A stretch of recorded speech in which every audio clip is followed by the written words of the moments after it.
The fact that Disney didn't realize people were listening to their movies has a lot to do with Michelangelo's David. What do I mean? So the other day on Threads, Disney said, "Tell us how you're feeling," and use our movie quotes as your source. And people sure did. But why would they think, having spent decades, almost a century, sharing stories of good over evil, that people wouldn't have paid attention to those stories of good over evil?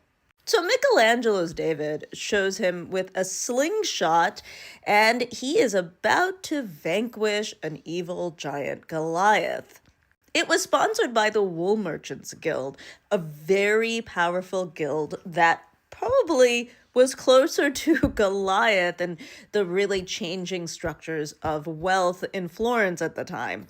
But as people, they would have probably seen themselves closer to David, a just good man. Since the early days of telling stories, humans have always told stories of heroes, people who win and that good will triumph over evil. Disney has tapped into that human need, and we all have sat down and hoped that the Force will be with us. Here's the thing. Most of us frame ourselves as a Jedi. We are taught to think of ourselves as the good, even when you are the evil. Mind you, the stormtroopers were largely controlled and so didn't have the mind. Oh, wait, that is sort of like our own society.